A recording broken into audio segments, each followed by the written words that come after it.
Louvado seja nosso Senhor Jesus Cristo. Para sempre seja louvado. Podem sentar, por favor, para alguns avisos.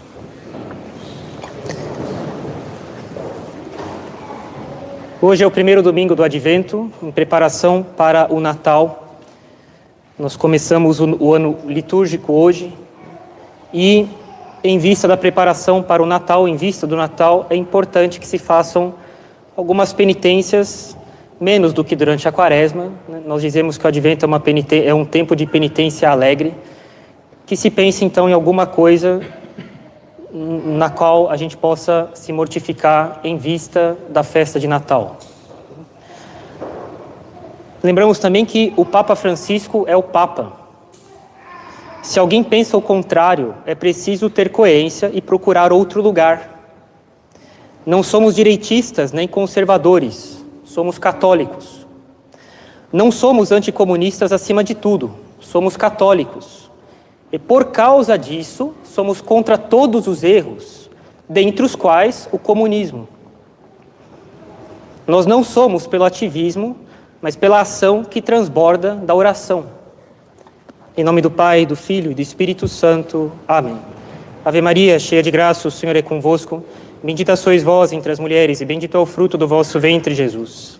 Santa Maria, Mãe de Deus, rogai por nós, pecadores, agora e na hora de nossa morte. Nossa Senhora das Dores. Caríssimos, nós iniciamos hoje, como eu disse, o Advento em vista da preparação para o Natal. E iniciando nossa preparação para a festa do Natal, é um hábito muito louvável, excelente mesmo, de procurarmos o sacramento da confissão no tempo do Advento. De tempos em tempos é importante voltarmos a tratar deste ou daquele assunto, deste ou daquele aspecto a respeito do sacramento da confissão, porque é esperado que as pessoas esqueçam certas verdades com o passar do tempo. E quando essas verdades pertencem ao sacramento da confissão, sacramento extremamente necessário à salvação das almas, é muito perigoso não relembrá-las periodicamente.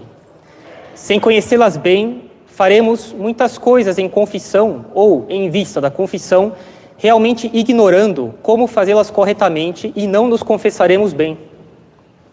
Vejam, ninguém nasce pronto. A religião católica não é uma religião intuitiva. Não se aprende a ser católico, a viver como católico, a usar bem dos sacramentos de modo intuitivo. Por uma espécie de prática, sem conhecimento recebido antes. Cristo foi muito claro: ide e ensinai. A religião católica não é uma religião intuitiva. Não aprendemos a confessar bem como muitos aprenderam a jogar futebol. Você entra em campo, alguém grita, ele está no time de vocês, ele faz gol lá e a coisa continua. Não, a religião católica não é assim. E deste modo que neste sermão iremos rever alguns elementos importantes para uma confissão realmente frutuosa, para ajudar os fiéis a se prepararem bem para o Natal e para todas as confissões da vida. Nós vamos falar de pontos absolutamente fundamentais, importantes hoje e sempre, que se encontram sempre expostos nos livros de instrução para os fiéis, e também pontos que têm sido tratados com uma notável frequência nos meios eclesiásticos atuais, pelo fato de que são questões ligadas ao sacramento da confissão que necessitam hoje em dia, nas circunstâncias particulares em que vivemos, de uma explicação mais clara. E queira Deus que essas instruções pontuais façam bem e muito bem às almas de todos.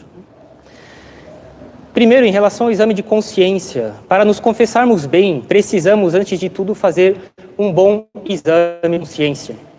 O exame de consciência é a investigação séria, é a investigação diligente, pela memória, dos pecados cometidos desde a última confissão válida. O exame de consciência é muito importante para nos formar bem a consciência, para nos dar o conhecimento de nós mesmos diante de Deus e para assegurar aquilo que nós chamamos de integridade da confissão. Quando falamos de integridade da confissão, estamos falando de acusar tudo o que deve ser acusado, sem deixar faltar nada do que é necessário acusar. O exame de consciência deve ser feito antes da confissão, não durante a confissão. o que certamente levaria ao esquecimento de alguns pecados, tomaria mais tempo do que é realmente necessário. Tudo o que não diz respeito ao que deve ser acusado, deve ser deixado de lado. Isso aumenta o tempo da confissão. Há pessoas na fila esperando. Não é necessário falar um monte de coisas que não dizem respeito à espécie de pecado que você cometeu. Às vezes as pessoas têm medo de se confessar, porque elas acham que devem falar demais, que devem falar coisas da vida pessoal delas, que são absolutamente desnecessárias, de fato, para a confissão. E elas não vêm se confessar porque elas acham que elas têm que falar coisas da vida delas que não são necessárias. Havia um padre no seminário que contava assim: uma senhora chega no confessionário e ela diz: padre, perdoa-me porque pequei. Fui na casa da minha sogra, levei meus meninos. Eles começaram a mexer nas gavetas da cozinha. Eu então chamei a atenção deles. Eu falei que não era para mexer na gaveta. Lembrei eles o que havia sido combinado antes de sair de casa. Minha sogra disse: não, deixa os meninos, é a casa deles. E eu disse para minha sogra: não, mas eu já falei com eles têm que aprender a se comportar na casa dos outros. E a minha sogra disse: não, mas aqui é a casa deles, e no mais, etc. Outra ocasião você já disse tal coisa. E eu disse para minha sogra: não, eu não disse não. Mas a minha sogra falou: não, você disse sim, que eu me lembro bem. E de fato, padre, eu tinha falado. Senhora, calma, eu já entendi. A senhora mentiu. Próximo pecado. Existe um monte de coisas que não é necessário falar em confissão. Basta ir direto na espécie de pecado que você cometeu. Muitas pessoas não vão se confessar porque acham que tem que falar demais e acabam tendo vergonha por coisas que elas não precisam falar. Convém começar esse diligente exame de consciência pela invocação ao Espírito Santo para que ele nos mostre os nossos pecados e nos dê arrependimento. Se durante o exame de consciência surgem pecados mortais, é preciso considerar também a espécie e o número deles. O número dos pecados graves precisa ser dito, é uma obrigação do penitente. O Concílio de Trento é muito claro sobre isso. O Catecismo é muito claro, é necessário falar o número dos pecados graves em confissão. Isso é uma obrigação. Muitas vezes, padre, padre, já perdi a conta. Muitas e muitas vezes, etc., não servem para a confissão, não quantificam nada. É necessário falar um número mesmo. Não para simplesmente se ver livre da confissão, mas um número que se estima realmente que seja o mais próximo da realidade, para se confessar bem. Faltei à Santa Missa 2 vezes por mês, durante 5 anos, por exemplo, em média. Falar: padre, muitas e muitas vezes, isso não serve para nada. Depois, a confissão dos pecados deve ser íntegra. Isso significa que o penitente deve obrigatoriamente confessar todos os pecados mortais cometidos desde a última confissão válida. Ele não pode omitir nenhum pecado grave. Eu falo omitir. Omitir. Se um penitente confessa 10 pecados mortais e voluntariamente omite um pecado grave, ele não é perdoado de nenhum. Ao contrário, ele cometeu mais um pecado. Se ele entrou com 10, ele sai com 11. Se ele tem só um pecado mortal e 5 veniais, ele confessa só os veniais, não há perdão de nenhum. Não é possível perdoar pecados veniais na confissão sem que o pecado grave tenha sido perdoado junto, ou antes. A confissão deve ser íntegra quanto aos pecados graves. Um penitente que omitisse voluntariamente, e eu faço questão de sublinhar isso, omitir voluntariamente um pecado grave, além de não ter nenhum pecado mortal perdoado, cometeria um pecado grave de sacrilégio, por tornar a confissão inválida. Ele fez Jesus Cristo, porque é Jesus Cristo que absolve. Eu te absolvo, é eu, Jesus Cristo. Ele fez Jesus Cristo fazer um ato inútil. Isso é grave, no que diz respeito à salvação das almas. Se por acaso alguém esqueceu um pecado mortal, e esquecer é diferente de esconder de modo voluntário. Se alguém por acaso esqueceu um pecado mortal no momento da confissão, esse pecado está perdoado. Mas a gente diz que ele está perdoado não diretamente. Ele não foi diretamente apresentado ao padre na confissão. Ele é perdoado indiretamente. Será preciso acusá-lo na próxima confissão. Se eu me lembrei que eu tinha esquecido de falar um pecado, e eu me lembrei depois da confissão, lembrem-se, esse pecado já está perdoado. O fato de eu relembrá-lo não faz com que a culpa volte, a culpa já foi perdoada. Podem continuar comungando tranquilamente, podem levar o dia com toda a tranquilidade. Acusem ele na próxima confissão, simples assim. Esta é uma das razões da necessidade de fazer exame de consciência. Não esquecer, essa é a finalidade, não esquecer por culpa minha, por negligência minha, ao examinar minha consciência, não esquecer um pecado grave em confissão. Fazer um exame de consciência com atenção e compromisso. Por exemplo, se um penitente esquece mais pecados graves do que ele acusa, se supõe que ele fez, de fato, um mau exame de consciência com negligência. Isso aí precisa ser refeito. E essa confissão precisa ser refeita. Além de confessar todos os pecados mortais, é preciso dizer a espécie deles, o número e as circunstâncias que podem mudar a espécie ou a gravidade. Não basta dizer genericamente, pequei gravemente contra o primeiro mandamento. É preciso dizer qual a espécie de pecado. Neguei a fé, participei num culto não católico, etc. Não basta dizer genericamente, tive maus pensamentos. Isso pode significar qualquer coisa. Inveja, ira, roubo, cobiçar as coisas dos outros, pecados contra a pureza, dúvidas contra a fé, blasfêmias. É muito vago. Eu preciso saber que espécie de pecado foi cometido. Não basta dizer pequei contra a castidade, é necessário dizer que espécie de pecado foi cometido. Quando eu vou no zoológico e volto de um passeio e alguém me pergunta assim, o que foi que você viu lá? Não basta dizer, vi animais. É muito vago, é muito impreciso. A pessoa quer saber que espécies de animais você viu. É necessário dizer, então, as espécies que estavam lá. Assim também na confissão. É preciso dizer o número. Fiz isso 1, 2 ou 3 vezes. Matar uma pessoa não tem a mesma gravidade que matar 50. Se eu não sei exatamente o número, tentar estabelecer uma frequência mais provável, mais razoável. Por exemplo, cometi esse pecado mais ou menos uma vez por mês durante 5 anos aproximadamente. É preciso também dizer as circunstâncias que podem realmente influenciar na espécie ou na gravidade. Por exemplo, eu roubei um objeto de grande valor da igreja. O fato de ser um objeto da igreja é importante porque, além de roubo, isso acrescenta um outro tipo de pecado, um sacrilégio. Eu profanei um objeto sagrado. É diferente de roubar um lápis na escola do meu colega. É importante muitas vezes que a pessoa diga o seu estado de vida. Eu sou solteiro, padre. Eu sou casado, noivo, namoro, sou religioso, sou sacerdote. Pois isso pode ter uma influência na gravidade e na espécie do pecado. Como se sabe, não existe obrigação de confessar pecados leves, mas é bom fazê-lo por humildade e, sobretudo, para receber graças, a fim de evitá-los no futuro. O pecado venial, embora não nos separe de Deus, é o segundo maior mal que existe, atrás apenas do pecado grave. Terceiro ponto, sentimentos, estados de espírito não são pecados. Não existe nenhum mandamento que diz, não te entristecerás. Por exemplo, não é possível absolver sentimentos, é possível absolver pecados. Se a tristeza me fez omitir minhas orações obrigatórias, eu devo dizer, padre, omiti minhas orações obrigatórias por tristeza. O pecado então estará na omissão das orações e não no fato de estar triste.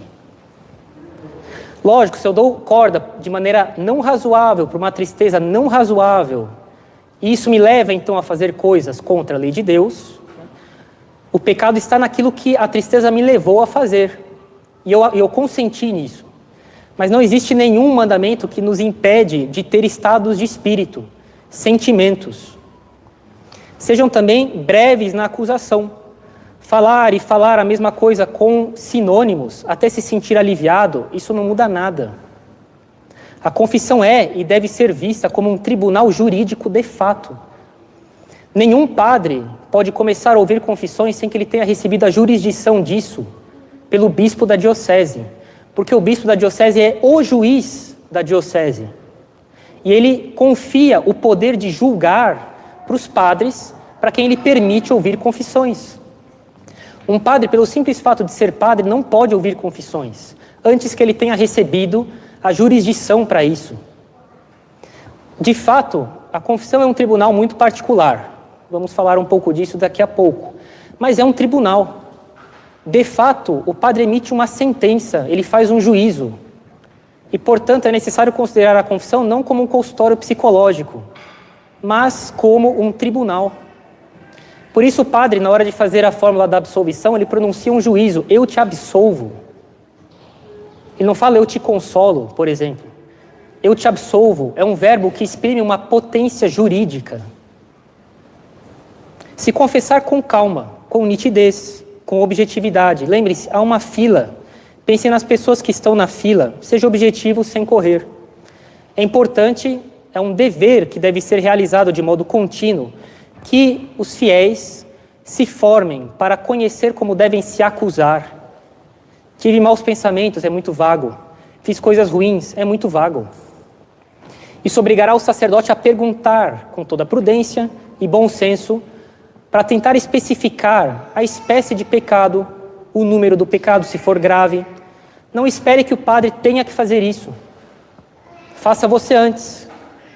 Isso torna a confissão mais tranquila, ao invés de torná-la mais demorada, mais penosa, sem necessidade. A confissão precisa ser então íntegra quanto aos pecados graves. Ela precisa ser íntegra porque o sacerdote atua como juiz, como médico, como mestre. Como juiz é preciso que ele conheça inteiramente a causa, para poder julgá-la corretamente e poder dar uma sentença justa. Como médico, o sacerdote precisa conhecer as doenças graves do penitente, para poder prescrever os remédios adequados. Como mestre, o sacerdote precisa conhecer a consciência do penitente para corrigi-la.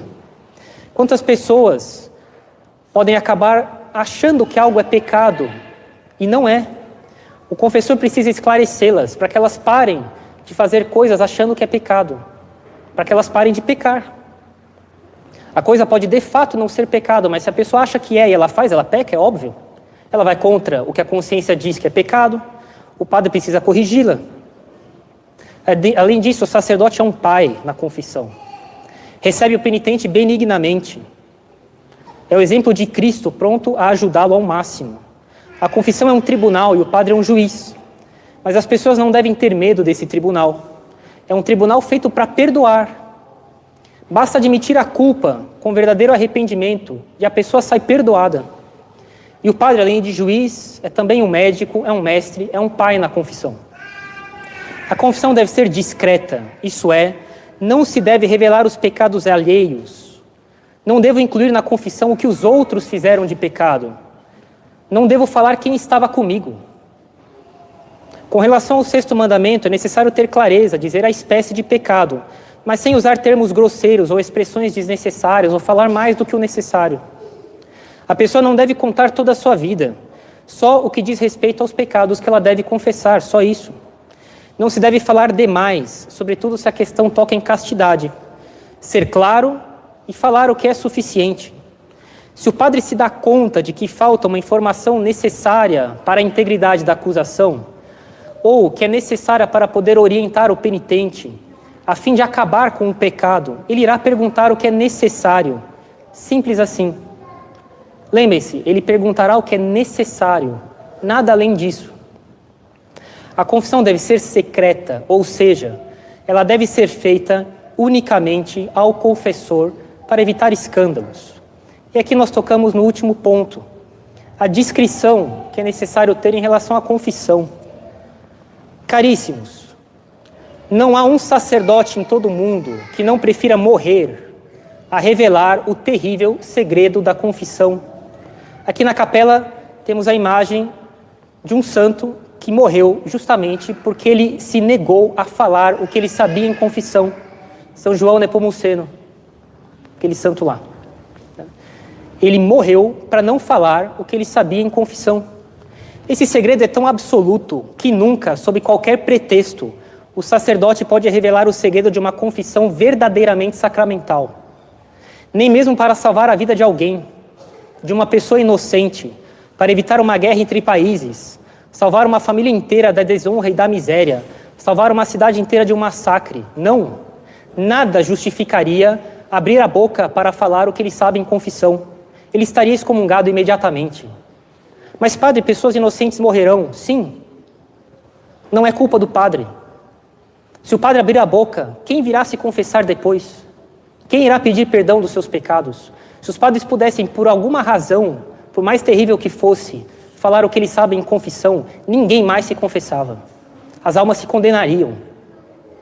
Monsenhor de Ségur, no seu pequeno, mas utilíssimo livro sobre a confissão, fala de um sacerdote francês que havia perdido o juízo, havia ficado louco, de fato, né? Tinha um problema psiquiátrico, e ele vivia internado há mais de 50 anos. Certo dia, 3 ou 4 rapazes foram visitá-lo com a intenção de fazê-lo falar sobre as coisas que ele tinha ouvido no confessionário. Após falar sobre outras coisas, eles tocaram no assunto. O senhor costumava ouvir confissões antigamente? Perguntou um deles de boa vontade. Deve ter sido muito interessante. O que costumavam contar-lhe? Em um instante o padre inflamou-se e ficou furioso. Vocês são uns canalhas, ele gritou. Vocês são uns canalhas por me perguntarem sobre a confissão. Não se pode jamais falar sobre isso. Jamais. Vão embora daqui. O próprio sacerdote se esquece muito rápido do que ele ouve em confissão. É muito comum, quando o padre vai dar conselhos ao penitente, que ele tenha que perguntar o que o penitente disse logo no começo. Ele já nem se lembra mais, já durante a confissão. Mas o segredo absoluto da confissão sacramental exige reservas também do próprio fiel que se confessou. Ao tratar da discrição que um dirigido, atenção, aqui se trata de direção espiritual, não exatamente de confissão, mas é óbvio que as coisas são muitas vezes ligadas. Ao tratar da discrição que um dirigido deve ter em relação à direção espiritual, o padre Antônio Roio Marinho, na sua obra Teologia da Perfeição Cristã, fala assim, e eu cito o texto dele. O dirigido não deve esquecer que se o seu diretor está obrigado ao segredo sacramental ou ao segredo natural que decorre da própria natureza dos assuntos tratados em direção, este último, esse segredo, também obriga o dirigido em relação ao diretor. O dirigido nunca deve falar aos outros as instruções, regras ou conselhos particulares recebidos do seu diretor, nem mesmo com a desculpa de edificar os outros. Esses conselhos particulares, dados a uma certa alma, tendo em vista a sua psicologia, o seu temperamento particulares, podem não servir para outras almas, colocadas em circunstâncias diferentes e dotadas de temperamentos diferentes. Quantos desgostos, brigas, ciúmes da parte de outras almas e outros milhares de inconvenientes se seguem às vezes pela indiscrição dos penitentes e dirigidos.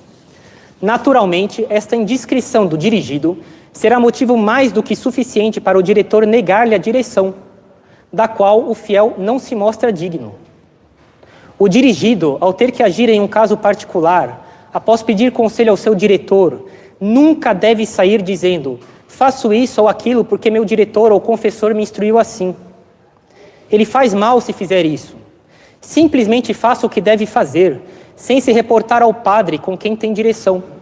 Do contrário, corre o risco de deixar o padre em situação constrangedora, sendo procurado por terceiros, perguntando-lhe por que orientou isso ou aquilo, e o padre não poderá se defender diante dos outros, ligado ao que está ao segredo da direção e quem sabe até de confissão. Fim de citação. Nessa mesma obra, o padre Roio Marinho diz ainda que, a respeito de uma eventual direção espiritual feita por carta, ele diz o seguinte: ao padre, nunca escreva uma única linha que toque em questões de sigilo da confissão. Se receber confidências nesse sentido, na carta que vem, por parte do dirigido, rasgue imediatamente a carta e o proíba severamente de fazê-lo novamente, sob pena de, na hora, abandonar a direção. Não admita desculpas neste ponto, mesmo com base em permissão expressa da própria carta. Tem muitos inconvenientes. Caríssimos, isso é muito sério.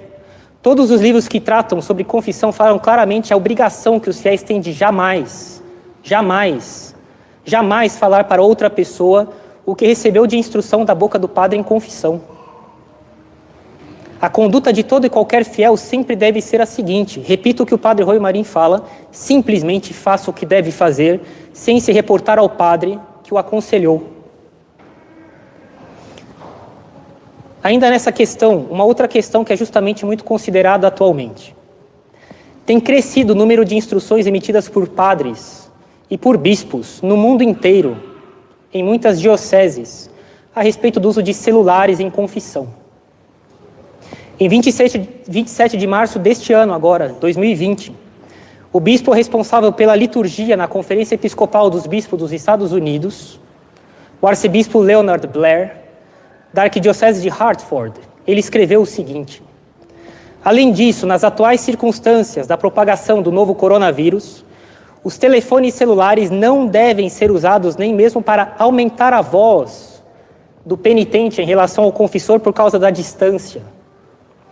As ameaças atuais contra o sigilo de confissão também levantam questões sobre as informações do uso de celulares. Esse arcebispo explicou aos bispos americanos que essas questões foram encaminhadas ao Núncio Apostólico dos Estados Unidos.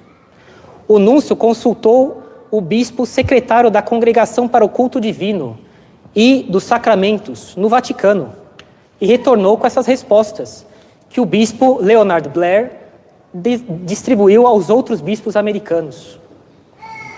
Ele, Monsenhor Blair, foi informado pelo secretário da Congregação para o Culto Divino do Vaticano que usar um telefone celular para o sacramento da confissão representa uma ameaça contra o segredo da confissão. O bispo William McKnight, da Diocese de Jefferson City, também publicou um decreto dia 1º de abril deste ano, onde ele afirma: ameaças atuais contra o sigilo da confissão também levantam dúvidas sobre as informações dos telefones celulares. Caríssimos, vez ou outra já chegaram até nós casos relatados por notícias de jornal tratando do uso inadequado e escandaloso que foi feito por parte de empresas com informações pessoais coletadas dos celulares das pessoas. Tem crescido o número de sacerdotes que pedem para que não se usem celulares na confissão, que nem mesmo sejam levados junto com o penitente. O padre dominicano Ezra Sullivan, professor de teologia moral na Universidade São Tomás de Aquino, o Angélico, em Roma, afirma que o penitente tem o dever de desligar o microfone do celular. O padre George Hadj, sacerdote da paróquia maronita de Santo Antônio de Pádua, em Cincinnati, nos Estados Unidos, diz: quando um padre exerce a confissão no confessionário, o lugar do seu celular é na gaveta da sacristia em modo silencioso. Aqui na capela, todos os padres nunca estão com celular no confessionário. As confissões são sempre sem celulares. Os celulares estão guardados, longe do confessionário. Dentre as instruções que estão constantemente fixadas ao lado das portas da capela, tem aquela que pede que sejam evitados os celulares também na confissão. O padre Carlos ensina num livro chamado Quando e Como Recorrer à Penitenciária Apostólica. É um livro para padres, porque a penitenciária apostólica diz respeito a problemas ligados à confissão, geralmente. Publicado pelo Vaticano em 2011, coloca a seguinte pergunta na página 23, número 30. Podem ser usados fax ou internet para enviar um recurso à penitenciária apostólica? E ele responde: uma vez que se trata da matéria frequentemente protegida do sigilo sacramental, não se utilizam os meios eletrônicos como internet ou fax.